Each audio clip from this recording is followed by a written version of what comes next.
होता है तो ऊंट पर बैठे इंसान को भी कुत्ता काट लेता है। मौजूदा वक्त में ममता बनर्जी के साथ भी यही हो रहा है।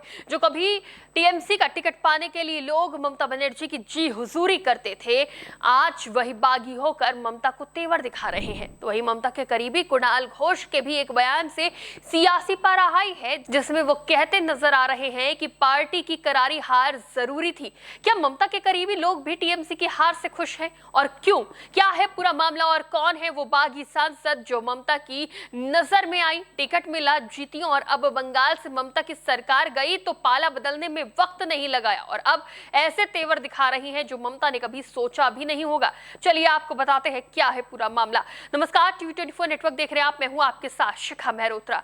बंगाल की सियासत में दो बयान इस वक्त सुर्खियों में बने हुए हैं। एक है ममता बनर्जी के करीबी कुणाल घोष का, जिन्होंने पार्टी की टूट पर बड़ा बयान दिया, तो वहीं दूसरी तरफ टीएमसी की बागी सांसद रचना बनर्जी हैं, जिन्होंने अपनी जीत पर साफ कहा कि मैं सेलिब्रिटी हूं इसलिए जीती हूं, किसी के सिंबल से नहीं जीती। पश्चिम बंगाल में दीदी नंबर 1 टीवी शो को होस्ट करके ममता बनर्जी की नजरों में आई टीएमसी की बागी सांसद रचना बनर्जी ने अब तीखे तेवर दिखाने शुरू कर दिए हैं। उन्होंने एक इंटरव्यू में कहा कि मैं इसलिए जीती क्योंकि मैं एक सेलिब्रिटी हूं, मैं टीएमसी के चुनाव चिन्ह की वजह से नहीं जीती। टीएमसी इसलिए हारी क्योंकि उन्होंने मेरे सेलिब्रिटी होने का इस्तेमाल नहीं किया। बंगाल की हुगली सीट से सांसद रचना बनर्जी ने 2024 के चुनावों में बीजेपी की बड़ी नेता लॉकेट चटर्जी को शिकस्त दी थी। रचना बनर्जी टीएमसी के उन 20 सांसदों में शामिल हैं जिन्होंने अलग गुट बनाकर एनसीपीआई में विलय का पत्र लोकसभा स्पीकर ओम बिरला को सौंपा है। रचना बनर्जी बंगाली सिनेमा की अभिनेत्री हैं। एक इंटरव्यू में कई तीखे बातें कहती हुई नजर आई है। एनसीपीआई में शामिल होने के बाद उन्होंने तृणमूल पर कई आरोप लगाए। उन्होंने कल्याण बनर्जी और महुआ मोइत्रा से लेकर कुणाल घोष और कीर्ति आजाद तक सभी के हमलों का कड़ा और बेबाक जवाब दिया। उन्होंने पश्चिम बंगाल में नई डबल इंजन सरकार का भी स्वागत किया। रचना ने बताया कि उन्होंने शुभेंदु अधिकारी से फोन पर बात की थी और उन्होंने उन्हें पूरा सहयोग देने का भरोसा दिलाया था। रचना ने यह भी साफ किया कि वो ममता बनर्जी या तृणमूल के चुनाव चिन्ह के दम पर नहीं जीती थी, बल्कि उन्होंने अपनी स्टारडम के दम पर हुगली सीट हासिल की थी। हुगली से टीएमसी के टिकट पर जीतकर सांसद बनी रचना बनर्जी 51 साल की हैं। वो पूर्व में मिस कलकत्ता भी रह चुकी हैं। उन्होंने जब जी बांग्ला पर आने वाले शो दीदी नंबर 1 को होस्ट किया था तो वो बंगाल में बहुत लोकप्रिय हो गई थी। ममता बनर्जी खुद रचना बनर्जी के शो में भी गई थी। इसके बाद टीएमसी ने उन्हें हुगली से चुनाव लड़ाया था। तो वही बात करें रचना बनर्जी के पर्सनल लाइफ की, तो रचना बनर्जी ने अपनी पहली शादी अपने को स्टार सिद्धांत मोहपात्रा से की थी। इसके बाद 2004 में तलाक ले लिया था। रचना इसके बाद प्रोबल बासु के साथ बंधन में आई। उन्होंने 2016 में उनसे भी तलाक ले लिया था। रचना बनर्जी का एक बेटा है। रचना बनर्जी का ताजा बयान दिल्ली में दिए गए बयान से बिल्कुल उल्टा है। तब उन्होंने ममता बनर्जी की तारीफ की थी। सिर्फ रचना ही नहीं, तमाम बागी सांसद और विधायक इस वक्त ममता बनर्जी और टीएमसी पर यूं ही आरोप लगा रहे हैं। उधर कुणाल घोष का भी एक बयान खूब चर्चा में है।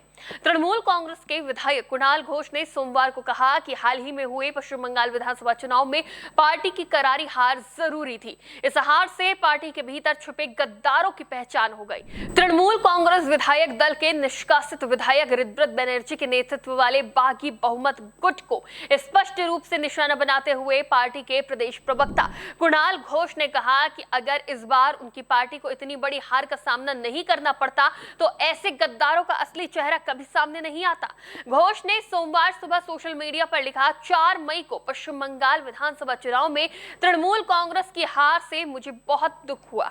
बेलिया घाटा सीट से मेरी जीत की खुशी भी उस हार के सामने फीकी पड़ गई, लेकिन आज मुझे लगता है कि जो हुआ वो अच्छे के लिए हुआ। कुणाल घोष ने बताया कि उनको अपनी पार्टी की हार आवश्यक क्यों लगने लगी है। उनके अनुसार तृणमूल कांग्रेस अगर जीत जाती तो ये गद्दार ममता बनर्जी को समर्थकों के रूप में घेर लेते। उनके मुताबिक अगर हम चुनाव जीत जाते तो कई अवसरवादी लोग दोस्ती का दिखावा करके पार्टी में शामिल रहते। कुछ लोग तो अब खुद को ईमानदार दिखाने की कोशिश कर रहे हैं। उन्हें चोरी और भ्रष्टाचार करने का खुला मौका मिल जाता। पार्टी के कुछ नेताओं का अहंकार भी बढ़ जाता। पार्टी में घुस आई कुछ आपराधिक प्रवृत्ति के लोग अपने विरोधियों पर और ज्यादा अत्याचार करते और पार्टी के भीतर भी किसी को नहीं बख्शते। उन्होंने अपने social media platform x handle पर पोस्ट करते करते हुए लिखा, कुछ गैर राजनीतिक हस्तियां अनावश्यक रूप से राजनीतिक मंच का हिस्सा बनकर जनप्रतिनिधियों का फायदा उठाती। पुलिस, नौकरशाहों, बुद्धिजीवियों, उद्योगपतियों और अर्थ बुद्धिजीवियों का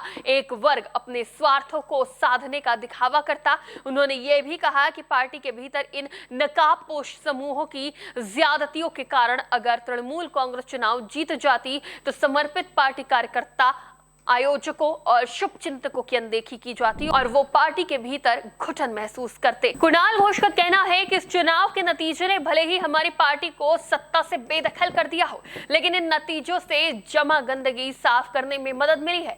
ममता बनर्जी के नेतृत्व में सच्चे और समर्पित कार्यकर्ता जो वास्तव में पार्टी से प्रेम करते हैं, तृणमूल कांग्रेस को अपना संघर्ष जारी रखने में मदद करेंगे। भले ही वो अभी बुरे दौर से गुजर रहे हों, समय की कसौटी पार्टी को भविष्य के लिए मजबूत बना रही है।